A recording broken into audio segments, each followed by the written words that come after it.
हर कोई अभिनव के फोटो खींच रहे थे, उसकी वीडियो बना रहे थे। अभिनव को ये देख अच्छा नहीं लग रहा था, उसे ये सब अजीब लग रहा था। वो यहाँ से निकल जाना चाहता था, पर इससे पहले कि वो निकल पाता, इतने में पीछे से आवाज आई। क्या हो रहा है यहाँ? ये कोई मछली बाजार नहीं है, एक रेप्यूटेड होटल है।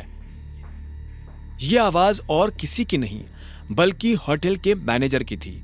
तुम्हारी हिम्मत कैसे हुई हमारे वीआईपी कस्टमर के ऊपर हाथ उठाने की? क्योंकि इस आदमी ने हम लोगों को परेशान किया।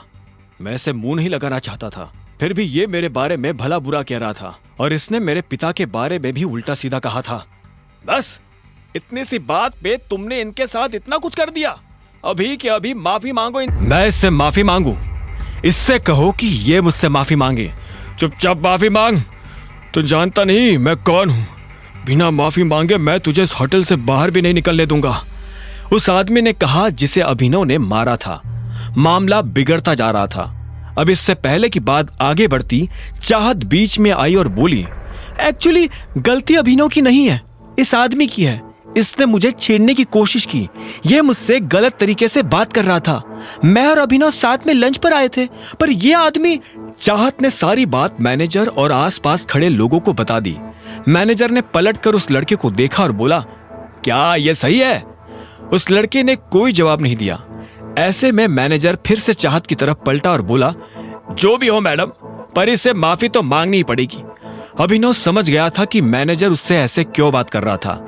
असल में वो अभिनव को उसके कपड़ों से जज कर रहा था। जब अभिनव को लगा कि उसके पास और कोई रास्ता नहीं है, तो उसने अपनी जेब से अकरम का कार्ड निकाला और मैनेजर की तरफ बढ़ाते हुए बोला, तुम्हें पता है मुझे ये कार्ड किसने दिया है? इस पर लिखा नाम पढ़ लो, उसके बाद तुम्हें समझ में आ जाएगा कि निष्पक्ष फैसला कैसे किया जाता है। हाँ, यह सही कह रहा है। भीड़ में से किसी ने अभिनव की बात का समर्थन करते हुए कहा। मैनेजर ने अभिनव से कार्ड लिया और उसे ध्यान से देखने लगा। जैसे उसने कार्ड पर लिखा नाम पढ़ा तो उसकी आंखें फटी की फटी रह गई।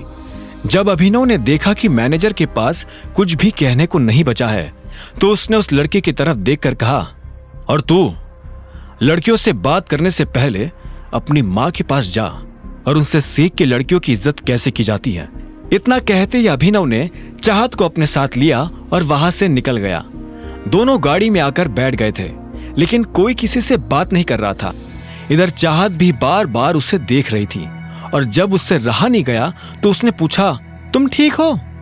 हाँ सॉरी, मैंने तुम्हारा मूड और तुम्हारा लंच दोनों खराब कर दिए। तुम चाहो तो हम कहीं और चलकर खा सकते हैं। ठीक है, मुझे कोई दिक्कत नहीं, मैं पूरे दिन फ्री हूं। अभिनव ने उसकी बात सुनी और गाड़ी दूसरे होटल की तरफ मोड़ दी। कुछ देर के बाद उसने गाड़ी एक होटल के बाहर लगा दी। चाहत नीचे उतरी और उस होटल की तरफ देखने लगी। अभिनव ने ऊपर लगा बोर्ड देखा और उसके बाद चाहत के साथ अंदर दाखिल हो गया। अभिनव जानता था कि यह होटल दिक्पाल का था। तो तुमने डिसाइड कर लिया है कि तुम मुझे अपने बारे में कुछ नहीं बताने वाले?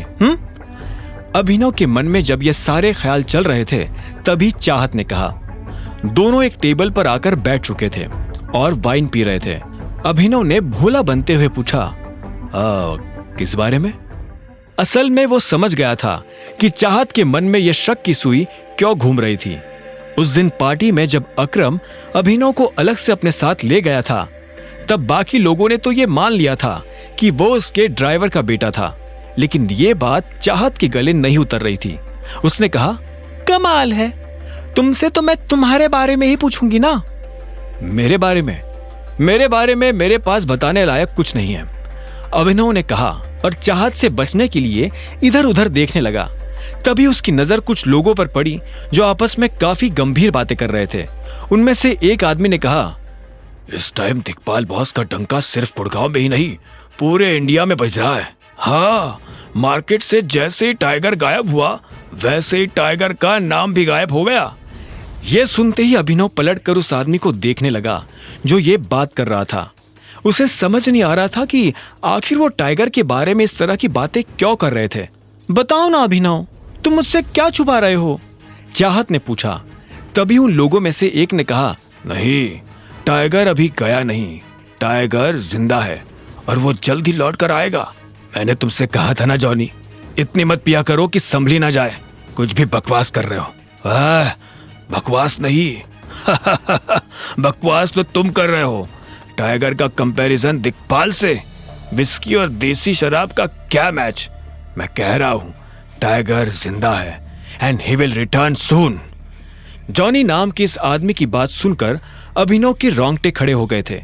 वो ये जानना चाहता था कि जॉनी मन से फेंक रहा था या उसके पास सच में कोई जानकारी थी।